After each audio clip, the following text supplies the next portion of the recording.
अस्सलाम दोस्तों, इनसाइड पे मौजूद फकर में खुश आमदीद। दुश्मन पर जनाब अब होगी नजर और वो भी 24 घंटे तक। इंडिया और अफगानिस्तान दोनों का चप्पा चप्पा जनाब पाकिस्तान की नजर में आ गया है, क्योंकि पाकिस्तान की खलाई आंख ने ना सिर्फ काम शुरू कर दिया है बल्कि बतौर खास ये जो दो दुश्मन हैं पाकिस्तान के, इंडिया और अफगानिस्तान, दोनों को फोकस कर लिया है। और बड़ी इस हवाले से पेशरफ्त ये सामने आई है कि पाकिस्तान ने खलाई मैदान में एक और मार्का सर कर लिया है। अल्हम्दुलिल्लाह आज पाकिस्तान का तीसरा सैटेलाइट मदार में पहुंच गया है और ये जो पेशरफ्त सामने आई है ये पाकिस्तान के कौमी खलाई इदारा स्पार्को की जानिब से तैयार करदा जदीद ज़मीनी मुशाहिदाती सैटेलाइट, जिसको अर्थ ऑब्जर्वेटरी सैटेलाइट भी कहते हैं, उसको कामयाबी के साथ खला में भेज दिया है। लॉन्च के बाद सैटेलाइट ने अपना मुकर्ररा और मुस्तहकम मदार हासिल कर लिया है, जबकि तमाम जो तकनीकी मरहल थे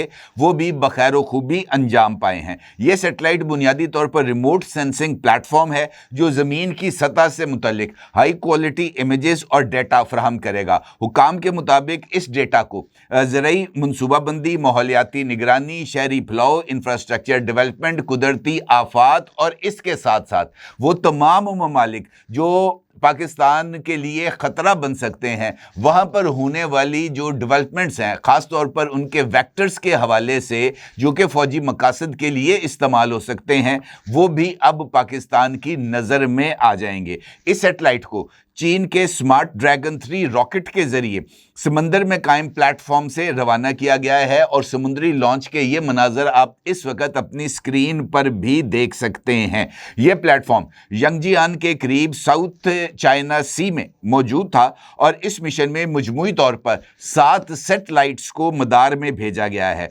समुद्री लॉन्चिंग का तरीका इस वजह से भी अहम समझा जाता है कि इससे परवाज़ के रास्ते ज़्यादा महफूज रहते हैं और मुख्तलिफ मदारों तक रसाई के लिए लचक भी फराहम होती है। जिस तरीके से मैंने आपसे गुजारिश की है कि ये बहुत सारे मकासद के लिए इस्तेमाल हो सकता है, जिसमें ज़रई मकासद हैं, सैलाब या ज़लज़ले से होने वाली तबाहकारियाँ हैं, मुमकिन सैलाब के हवाले से मैपिंग है, गैर कानूनी तामीरात हैं, ज़मीन की निगरानी है, नहरी निज़ाम और जंगलात के कटाव का जायज़ा लिया जा सकता है। इसके साथ साथ ये फ़ौजी मकासद के लिए भी इस्तेमाल किया जा सकता है। ऐसे सैटेलाइट्स जो कि ख़ास तौर पर निगरानी के सैटेलाइट्स हैं, ये हथियारों के बगैर होते हैं, यानी इन सैटेलाइट से दुश्मन के ऊपर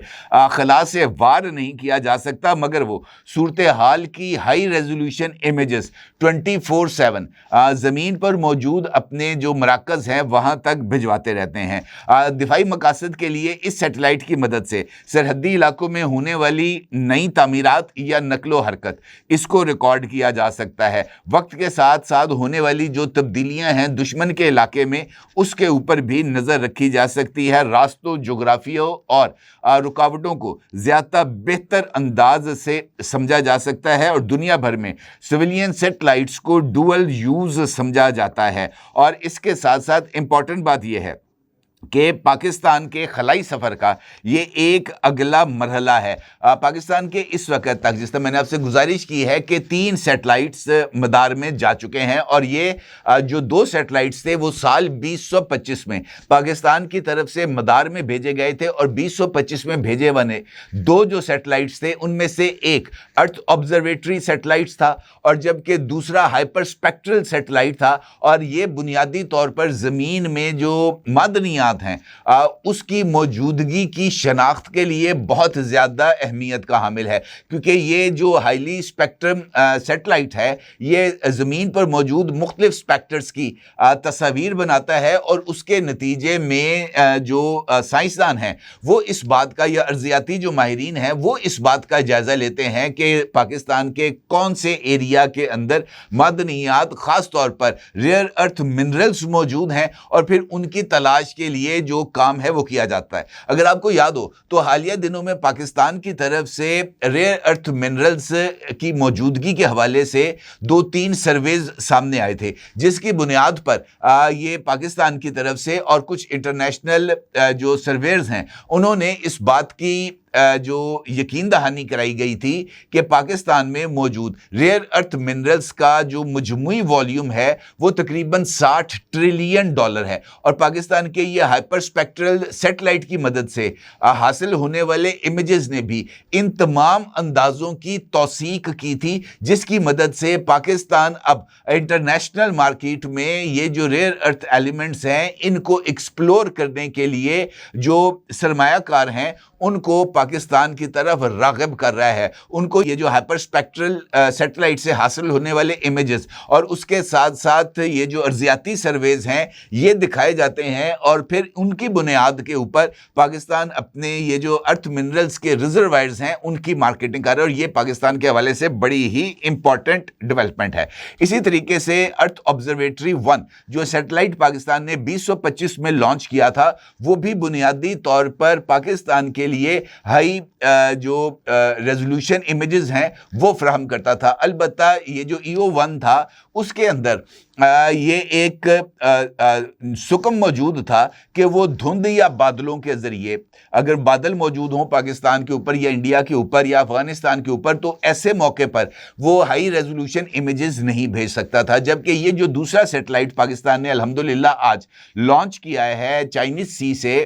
تو اس کے ذریعے دھند ہو، بادل ہوں یا جس طرح کے مرضی موسم ہوں، یہ ہائی ریزولوشن امیجز پاکستان کو بھیج سکتا ہے. یعنی پاکستان نے اپنی اس کامیابی کے ذریعے 3 بڑے پیغامات دیے ہیں. یعنی پاکستان اب دنیا کو اور خاص طور پر اپنے دشمن ممالک کو دیکھنے کے لیے اپنی ہی آنکھ کا سہارا لے گا. یعنی وہ تمام سیٹلائٹ امیجز جو کہ پاکستان کو موصول ہوں گے ان کا جائزہ پاکستان خود لے گا اور اپنی رائے خود ہی قائم کرے گا. اس کے ساتھ ساتھ قومی منصوبہ بندی میں سائنسی بنیاد مضبوط ہوگی. یعنی سیلاب ہیں، زلزلہ ہے، زرعی پیداوار ہے، فصلیں ہیں، ان میں پانی کم ہے، زیادہ ہے، اس طرح کے تمام جائزے پاکستان خود لے سکتا ہے کسی دوسرے ملک کی مدد لیے بغیر. اور اس کے ساتھ ساتھ جو تیسرا بڑا پیغام ہے وہ یہ ہے کہ مستقبل میں زیادہ جدید، تیز اور زیادہ کوریج دینے والے سیٹلائٹس کی راہ ہموار ہو گئی ہے، اور پاکستان نے کیا یہ جو اسپیس سینٹرز ہیں یہ اب زیادہ تندہی کے ساتھ کام کر سکتے ہیں. اس کے ساتھ ساتھ امپورٹنٹ بات یہ ہے کہ یہ جو سیٹلائٹس کی مدد سے، خاص طور پر اگر میں دفاعی پرسپیکٹو میں بات کروں، تو یہاں سے حاصل ہونے والی جو معلومات ہیں اس کے ذریعے ایک خصوصی انٹیلیجنس چین قائم ہوتی ہے، اور اس انٹیلیجنس چین کے ذریعے جو حکومتیں ہیں یا جو سیکیورٹی اسٹیبلشمنٹس ہیں وہ اپنی رائے زیادہ درست انداز میں قائم کرتے ہیں. اور چونکہ یہ پاکستان کا تیسرا سیٹلائٹ ہے تو مجھے ایسے لگتا ہے کہ اب پاکستان کے اندر بھی یہ جو انٹیلیجنس چین ہے یہ مکمل ہو گئی ہے، کیونکہ سیٹلائٹ تصویر لینا محض ایک پہلا قدم ہوتا ہے. جنگ یا سیکیورٹی کا فائدہ اصل میں آپ کی انٹیلیجنس چین دیتی ہے. بغیر اس چین کے سیٹلائٹ صرف ایک مہنگا کیمرہ ہے. اب آپ یقینی طور پر جاننا چاہیں گے کہ یہ انٹیلیجنس چین کیا ہوتی ہے. انٹیلیجنس چین وہ مکمل عمل ہے جس میں تصویر،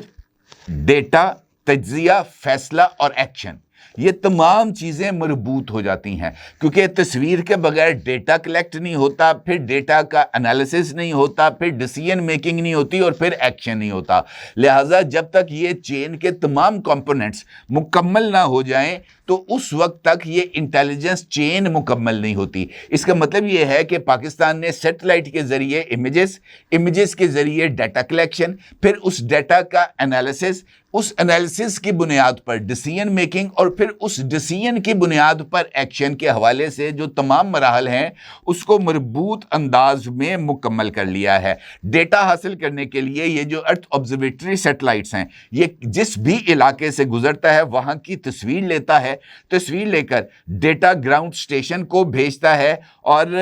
اس کے ساتھ اگلے مرحلے میں اس ڈیٹا کی پروسیسنگ کا آغاز ہوتا ہے. تصویر کو صاف کیا جاتا ہے، جغرافیائی درستگی की जाती है, क्लाउड या शोर को कम किया जाता है, फिर उन हासिल होने वाली तस्वीर को नक्शों की मदद से उसका एनालिसिस किया जाता है और फिर एनालिसिस की बुनियाद पर माहिरीन और आर्टिफिशियल इंटेलिजेंस दोनों ही इस बात का जायजा लेते हैं कि जिस मुकाम की तस्वीर अब हमें मिली है, 1 महीना पहले वहाँ का क्या सूरत हाल थी, 1 साल पहले वहाँ की क्या सूरत हाल थी, और फिर उसकी बुनियाद पर इस बात को देखा जाता है कि क्या नई कंस्ट्रक्शंस हुई हैं, कौन सी नई मिलिटरली नुक्ता नज़र से डेवलपमेंट्स हुई हैं, कौन कौन सी नकलो हरकत हुई है, कौन कौन से जंगी वेक्टर्स को हरकत दी गई है, किस किस जगह को कैमोफ्लेज किया गया है, हर एक चीज़ का जायज़ा लिया जाता है। और फिर अगले मरहले में ये जो इंफॉर्मेशन है, ये जो डेटा है, इसकी फ्यूजन की जाती है। ड्रोन मालूमात, ज़मीनी reports, communication signals, open source information, इन तमाम चीज़ों को मिलाकर एक मुकम्मल तस्वीर बनती है और फिर वो तस्वीर फैसला साजों तक पहुंचाई जाती है, जिससे ये नतीजा अख्ज़ करते हैं फौजी कमांड, डिज़ास्टर्स अथॉरिटी, सिविल हुकूमत कि अब क्या करना है। तो ये वो इंटेलिजेंस चेन है जिसकी बुनियाद पर फैसला साज अपनी राय को कायम करते हैं और फिर जो फैसला है वो लिया जाता है। अब ये जो सारा का सारा अमल है, जिस तरह मैंने आपसे गुजारिश की है, ये एक टाइम कंज्यूमिंग इशू है, लेकिन अगर जो है लम्हा बलम्हा हरकत हो रही हो तो फिर ये मामला घंटों के अंदर किया जा सकता है। इंपॉर्टेंट बात यह है कि ये जो सैटेलाइट पाकिस्तान ने खला में भेजा है, ये 1 सेकंड के अंदर 5 से 7 किलोमीटर का फासला तय करता है। इसका मतलब ये है कि ये अपने मदार का जो एक चक्कर है वो जिस रफ्तार से हासिल करता है, उसकी बुनियाद पर ये अपना जो इमेज कलेक्शन का इसकी स्पीड है वो भी उसी रफ्तार से पाकिस्तान को मौसूल होती है। और इसी बुनियाद के ऊपर ये जो डेटा है ये हर 1 घंटे के बाद कंपाइल भी होता है, एनालाइज भी होता है, और इस सारे अमल के अंदर पाकिस्तान के ये जो डाटा फ्यूजन सेंटर हैं, ये आर्टिफिशियल इंटेलिजेंस की मदद से ये जो तमाम तर काम हैं ये सर अंजाम देते हैं। और उसके साथ साथ इसकी आर्काइव भी बनती है और फिर उसकी डेटा प्रोसेसिंग भी होती है, इमेज एनालिसिस भी होते हैं, और फिर जो सारा मामला है वो आगे चलता है। इसी बुनियाद पर मैंने आपके साथ इस बात को शेयर किया है कि पाकिस्तान इस वक्त बहुत सारे इश्यूज़ हैं जिनसे बरसरे पैकार है। मईशत अपनी जगह पर अहमियत की हामिल है और मईशत को दोबारा अपने पैरों पर खड़ा करना ये भी बहुत ज़्यादा अहमियत का हामिल है। और उसके साथ अगर पाकिस्तान को ये जो स्पेस ट्रैजेक्टरीज हैं ये भी हासिल हो जाएं तो फिर जो फैसला साजी है वो आसान होती है, जिसकी मिसाल मैंने आपको रेयर अर्थ मिनरल्स की मौजूदगी के हवाले से हाइपर स्पेक्ट्रल सैटेलाइट से हासिल होने वाले इमेजेस की बुनियाद पर आपके सामने इस इंफॉर्मेशन को शेयर किया है। इसी बुनियाद पर ये जो सिक्योरिटी रिलेटेड इश्यूज हैं उनको भी एड्रेस किया जाता है। ये देखा जाता है कि सर क्रीक के अंदर पाकिस्तान की पोजीशन क्या थी और दुश्मन की पोजीशन क्या है। 24 घंटे पहले वहाँ पर कौन सी जो वेक्टर है वो मौजूद था और अब कौन से वेक्टर को वहाँ से पीछे किया गया है या आगे किया गया है। ये सारी सूरत हाल line of control, international boundary, international border और वर्किंग बाउंड्री के ऊपर भी देखी जाती है। तो कहने का मतलब ये है कि ना सिर्फ इंडिया बल्कि अफगानिस्तान से जो मुत्तसिल एरियाज हैं वो भी अब पाकिस्तान के सैटेलाइट्स की नज़र में है। और ये इस वजह से अहमियत का हामिल है कि पाकिस्तान को इन दिनों दहशतगर्दी के खतरात का सामना है। पाकिस्तान मुसलसल हालत जंग में है, डेली बेसिस पर ऑपरेशंस किए जा रहे हैं, डेली बेसिस पर सिक्योरिटी फोर्सेस दहशतगर्दों को एलिमिनेट कर रही हैं और दहशतगर्द डेली बेसिस पर अब बाड़ों को काटकर या गैर मारूफ रास्तों के जरिए पाकिस्तान में दाखिल हो रहे हैं। ये जो अर्थ ऑब्जर्वेटरी सैटेलाइट्स हैं इनकी मदद से इन तमाम एरियाज के यानी पाक अफगान सरहद या इवन अफगानिस्तान में कौन कौन सी नई डेवलपमेंट्स हो रही हैं, कौन कौन से नई मिलिटरी स्ट्रक्चर्स बनाए जा रहे हैं, वो तमाम सूरत हाल का भी पाकिस्तान जायज़ा ले सकता है। और फिर ड्रोन सर्वेलेंस और फिर डाटा फ्यूजन, ये वो तमाम चीज़ें हैं जो कि मिलकर एक हकीकी तस्वीर हमारे सामने रखती हैं। और मुझे ऐसे लगता है कि इंशाल्लाह पाकिस्तान बहुत जल्द जो है वो एक दिफाई मकासद के लिए भी सैटेलाइट तैयार करेगा और वो सैटेलाइट भी इंशाल्लाह बहुत जल्द मदार में जाएगा। स्पार्को के मुताबिक, मेरी उनके तर्जुमान से बात हुई है तो उनके मुताबिक پاکستان انشاءاللہ 2030 تک 30 کے قریب نئے سیٹلائٹس خلا میں بھیجے گا جو کہ مختلف شعبوں کے اندر جو ہے وہ پاکستان کو ریئل ٹائم انفارمیشن شیئر کریں گے. تو پاکستان الحمدللہ ایک طویل وقفے کے بعد یہ جو سپیس ہے وہاں پر اپنے قدم جما رہا ہے اور اپنے سیٹلائٹس کو بھیج رہا ہے, اور انشاءاللہ بہت جلد پاکستان سے ہی جو سیٹلائٹ ہے وہ بھی مدار میں بھیجے گا, اور یہ پاکستان کے لیے ایک بہت بڑی اچیومنٹ ہوگی, اور ہمیں اس لمحے کا انشاءاللہ انتظار رہے گا. اپنے آگے ضرور اظہار کیجیے گا. آپ کو بہت شکریہ. اللہ حافظ. 999 کمیونیکیشن ڈیجیٹل میڈیا اور یوٹیوب چینلز کی دنیا میں بڑی کامیابیاں سمیٹنے کے بعد اب ویب نیوز, ویب چینل اور یوٹیوب نیوز چینل کی طرف قدم بڑھا رہا ہے, جس کے لیے ہمیں ملک بھر میں رپورٹرز کی ضرورت ہے. خواہش مند حضرات و خواتین نیچے دیے گئے نمبر پر رابطہ کریں. What's app +92 309 1226 999.